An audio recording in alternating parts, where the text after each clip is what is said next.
le changement subit de but et de nom d'Al-Qaïda pour ISI, ISIS, EI, est-il un hasard?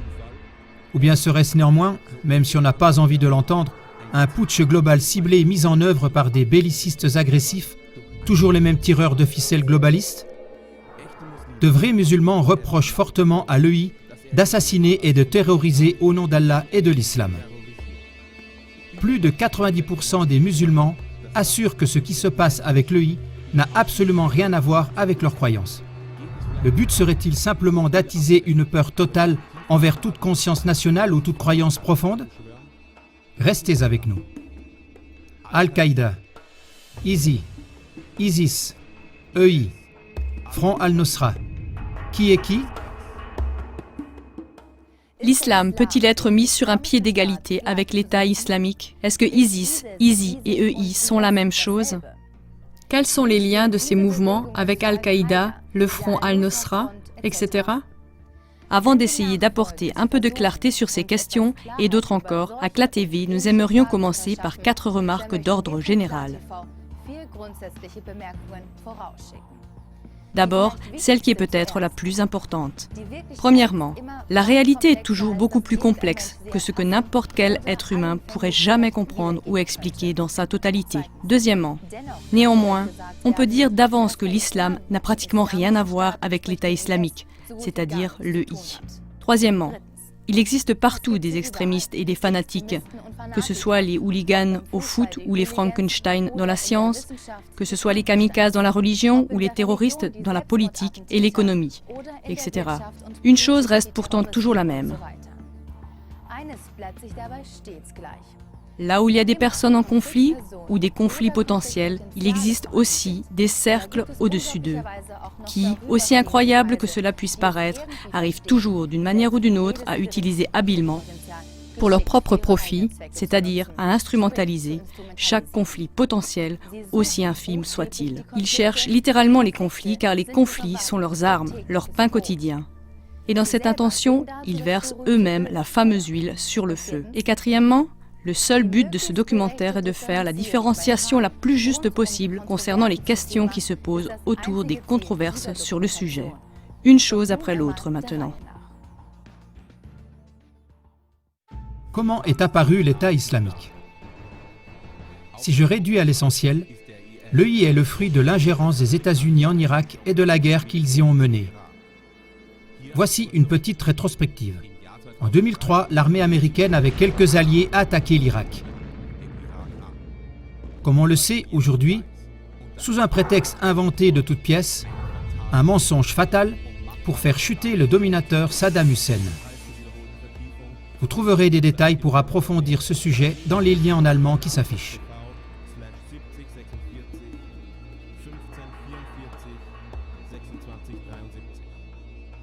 En un rien de temps, les armées en question ont donc envahi et occupé l'Irak. Cela a déplu à cet homme né en Jordanie en 1966, Abu Musab al-Zarqawi. En 2001, Zarqawi est venu en Irak avec un mouvement d'environ 2000 participants pour renverser depuis là la maison royale de Jordanie. À partir de la Jordanie, il voulait conquérir Jérusalem et, selon son propre témoignage, éradiquer tous les Juifs et les chasser de Jérusalem. Avec la conquête de l'Irak par les Américains, les perspectives de Zarqawi ont changé. Tout à coup, les États-Unis et leurs alliés sont devenus l'ennemi principal. Un second mouvement en Irak avait les mêmes ennemis que Zarqawi. C'était Al-Qaïda, ancien esclave secret américain qui avait autrefois été instrumentalisé. Al-Qaïda avait échappé à tout contrôle de son maître, ce qui était impardonnable, et celui-ci l'avait écarté. Autrement dit, Al-Qaïda était sur la liste noire de son maître. Ainsi, ces deux mouvements se sont alliés. Mais le plan commun de chasser les Américains et de reprendre l'Irak a échoué. En 2006, Abu Musab al-Zarqawi a été tué lors d'une attaque aérienne et son organisation en a été nettement affaiblie. La même année, donc en 2006, Al-Qaïda apparaît habillé de noir et avec des drapeaux noirs et se donne tout à coup un autre nom, celui d'État islamique en Irak. ISI. Nous gardons à l'esprit ceci. La troupe de Zarqawi, qui en fait était tout à fait différente d'Al-Qaïda, et suivait auparavant ses propres buts, se trouve maintenant mêlé à ces troupes d'Al-Qaïda qui ont aussi été touchées fortement et affaiblies par les attaques meurtrières contre Zarqawi. Et c'est justement en ce moment-là qu'Al-Qaïda se donne le nouveau nom d'État islamique en Irak, ISI, vit une sorte de résurrection du jour au lendemain et apparaît métamorphosé en une force concentrée, avec de nouveaux traits de caractère et des buts totalement différents. Voici à ce sujet un parallèle digne d'attention. Lors du conflit ukrainien à Kiev, il y a également eu lieu une telle métamorphose du jour au lendemain. Parmi les rangs des manifestants plutôt mous et sans succès, se sont tout à coup levés ces assaillants habillés de noir, partiellement en uniforme et complètement cagoulés. Se sont levés aussi des néo-nazis sans scrupules, chez qui on ne sentait pas un brin d'amour pour la patrie, et des terroristes payés, armés jusqu'aux dents, apparaissaient tout à coup comme surgis de nulle part. Partout en Europe aussi, la même sorte de soi-disant néo-nazis d'extrême droite sont apparus. Soit habillés de noir, avec des drapeaux noirs, des matraques, des chaînes ou des explosifs à la main, soit équipés d'uniformes de guerre, passant à l'attaque de manière incomparablement brutale. De manière presque identique aux développements en Irak dont nous venons de parler.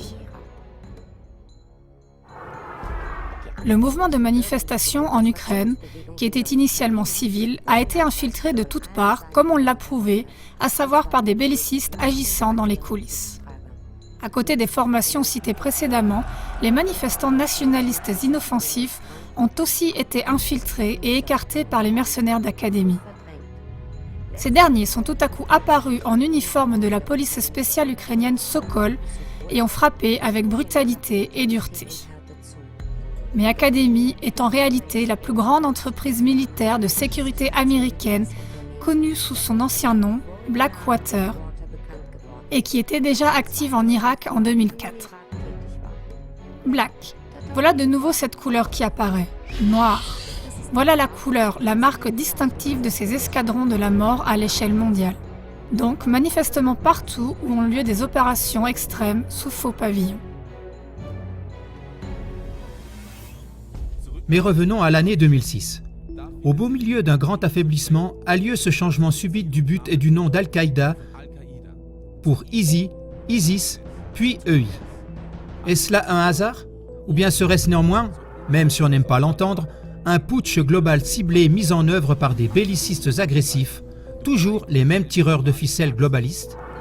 L'État islamique en Irak, ISI en tout cas, comme l'exprime ce nouveau but, ne voulait tout à coup pas seulement chasser les Américains d'Irak et provoquer la terreur dans le pays, mais aussi fonder concrètement son propre État en Irak, un califat, pour être exact, un État théocratique. On peut faire la comparaison avec ces soi-disant nazis radicaux de droite qui sont apparus tout à coup de la même façon si répugnante en Europe et qui aspirent à des États nationaux totalitaires.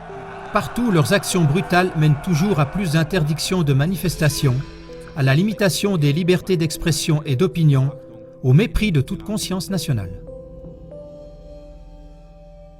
Venons-en à la Syrie maintenant.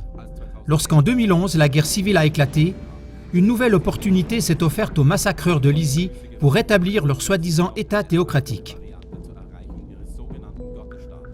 Car les insurgés de Syrie voulaient faire chuter Assad, qui détenait le pouvoir, et ils voulaient également mettre en place un État théocratique islamique en Syrie, mais un État théocratique défini un peu différemment. On en parlera plus loin. Parmi les combattants de la résistance syrienne se trouvaient aussi tout à coup, cela surprend, d'innombrables combattants du nouveau mouvement ISIS.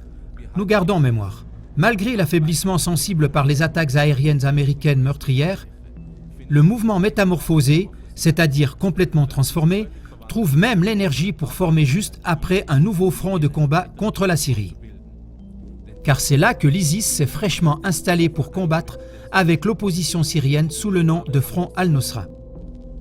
Parmi les buts qu'affiche le Front al-Nosra se trouve en première ligne l'élimination du régime d'Assad, mais aussi l'instauration d'un État théocratique islamique. C'est ici que les différences deviennent visibles. L'État théocratique visé par l'ISIS devrait être un État exclusivement salafiste sunnite. Des explications viendront dans la suite.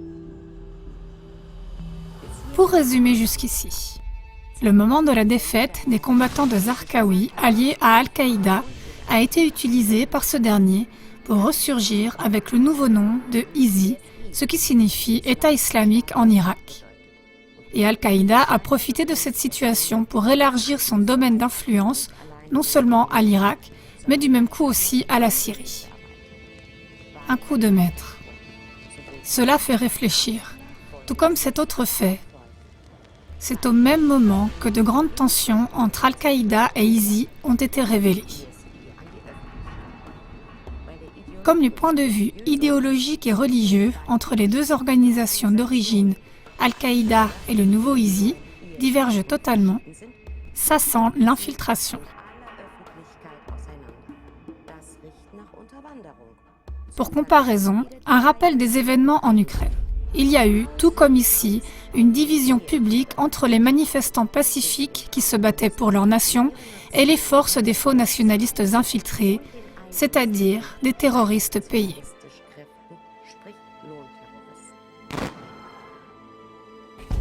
Revenons à Al-Qaïda.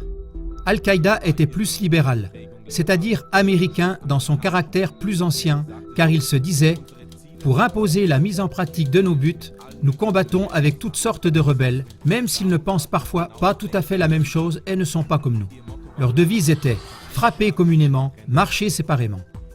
Le nouvel ISI, en revanche, dit clairement et définitivement non à un quelconque mélange et à une action commune. Non, nous ne travaillons en aucun cas avec des gens d'une autre sorte. Nous combattons tout ce qui n'est pas comme nous ou ne pense pas comme nous. Et donc, et cela attire particulièrement l'attention, même s'il s'agit de musulmans. On reconnaît ici avec certitude une infiltration d'Al-Qaïda. Le nouveau nom ISI ne représente pas Al-Qaïda en vérité, mais ce sont des copieurs d'Al-Qaïda qui les ont volés et infiltrés. Le commun des mortels devrait en outre se poser la question, mais quelles sont les attentes de tels terroristes? Croient-ils sérieusement que quelqu'un pourrait les suivre ou même les servir volontairement? Chacun devrait aussi poser la question aux terroristes payés et vêtus de noir dans le monde entier. D'où viennent-ils tous en fait? Partout, ils transforment des manifestations traditionnelles en bagarres de rue, crient plus fort que les voix qui défendent la nation et disent des paroles fascistes répugnantes. Et les médias principaux dénigrent ensuite catégoriquement non pas les auteurs qui se sont infiltrés, mais leurs victimes qu'ils qualifient de nazis radicaux de droite, de néo-nazis, de sectaires, de terroristes et autres. Mais tout comme ces personnages noirs, prêts à la violence, n'ont absolument rien à voir avec le véritable amour de la patrie, de même, ces massacreurs de l'ISI n'ont absolument rien à voir avec Dieu ou une véritable religion. Que veulent-ils donc si ce n'est la soumission volontaire ou l'asservissement des peuples? Le but serait-il simplement d'attiser une peur générale envers toute conscience nationale ou toute croyance profonde? Est-ce que vraiment quelqu'un voudrait se rallier à de tels terroristes répugnants? Cette idée est tellement absurde que le bon sens devrait conclure que leurs buts véritables ne peuvent pas être ceux qui sont répandus partout. Mais alors, que veulent-ils vraiment? De la même façon que des criminels se donnent eux-mêmes le nom de néo-nazis, se cachent derrière le nom des citoyens patriotes et de là, ils sévissent partout, ainsi le mouvement terroriste ISI se cache avec son nouveau noyau derrière le mouvement sunnite. Cette grande branche de l'islam est en rivalité avec l'autre grand mouvement islamique chiite, et l'ISI, au nom des sunnites, va à l'extrême et vise l'élimination radicale de tous les chiites. Et pas seulement dans un sens théologique, mais bien dans la réalité. Nous posons ici la question, qui profiterait concrètement d'une telle élimination radicale? Le véritable islam serait bien le dernier à en profiter.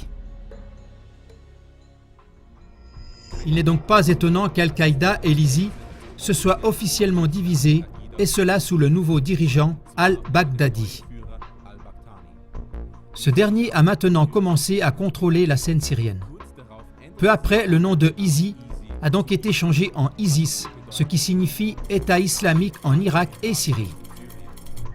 Ce n'est plus alors l'État islamique en Irak, ISI, mais l'État islamique en Irak et Syrie, ISIS.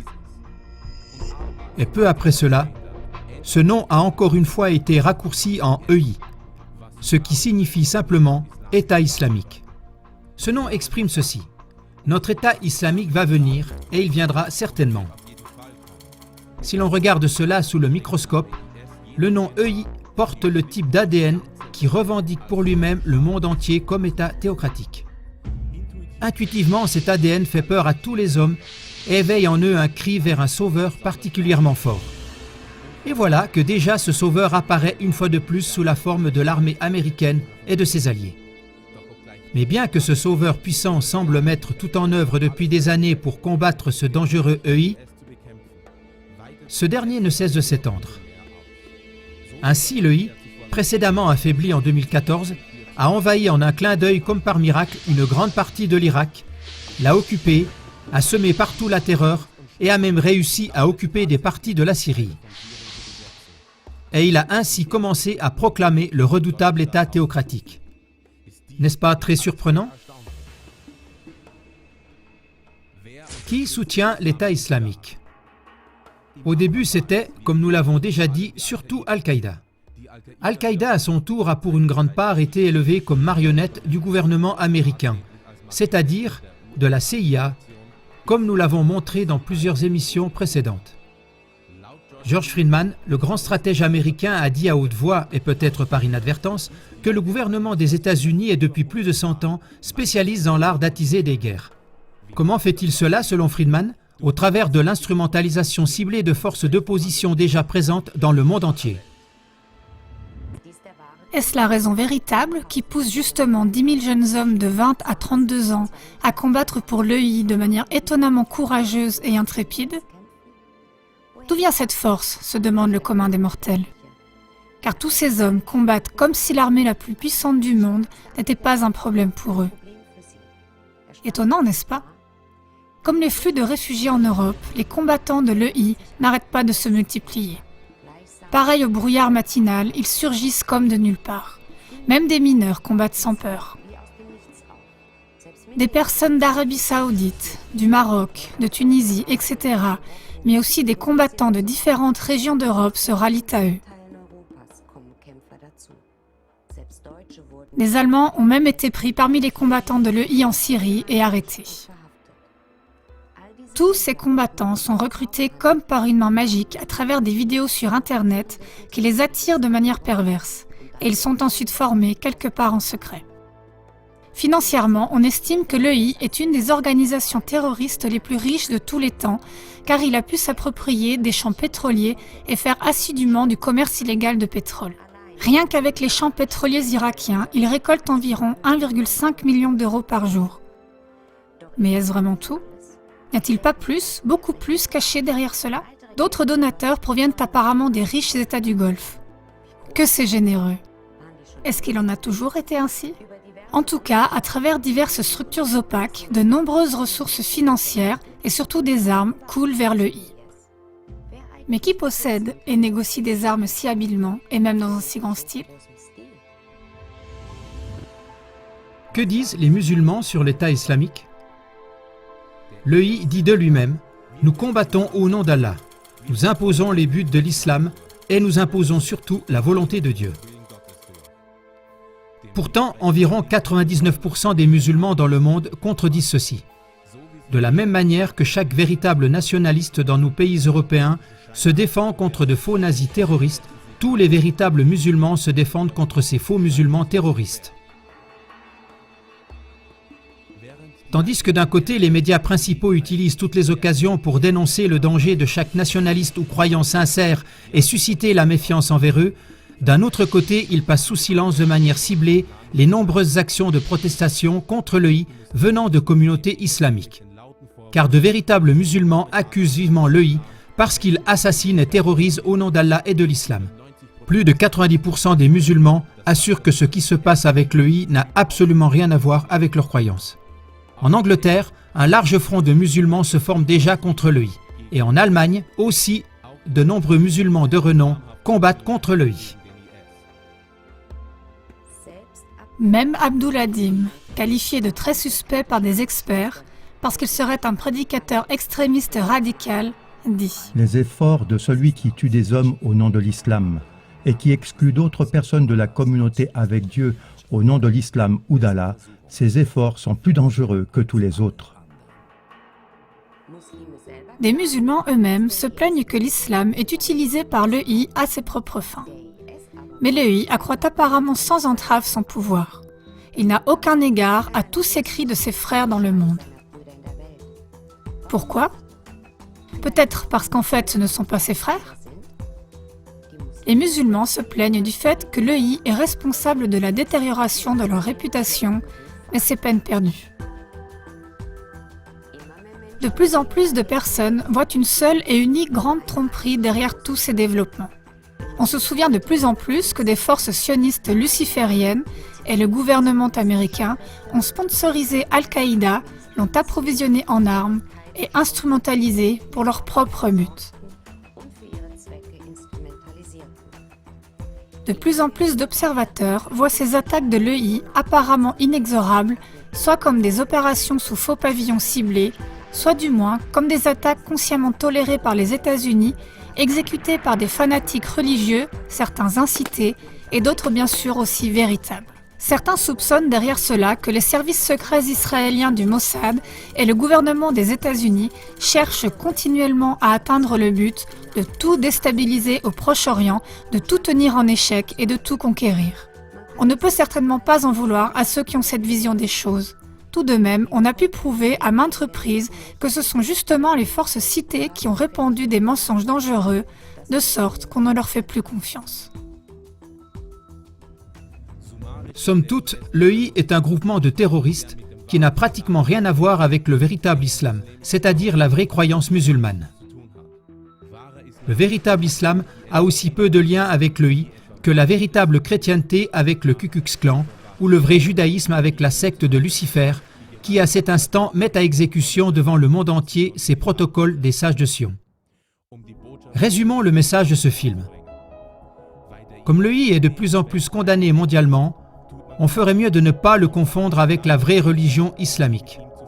La religion reste la religion, et le terrorisme reste le terrorisme. La règle d'or de chaque musulman est depuis toujours la même que celle des chrétiens et d'ailleurs de toutes les autres religions. Celui qui n'agit pas envers son prochain comme il agirait envers lui-même n'est pas un véritable croyant. Comporte-toi envers tous les hommes comme tu souhaiterais qu'ils le fassent envers toi et ne fais à personne ce que tu ne voudrais pas qu'on te fasse. Alors que l'armée la plus puissante au monde combat l'EI, qui est petit mais semble invincible, ce combat menace de tourner mondialement en une haine aveugle et une persécution croissante de tous les musulmans et de leur religion, et finalement de toutes les religions. Il est prouvé que le programme de ceux qui déstabilisent tout pour imposer un nouvel ordre mondial contient entre autres l'abolition de toute nationalité et de toute religion. C'est pourquoi nous avons besoin de vous. Aidez-nous à empêcher cette tragédie en diffusant notre émission.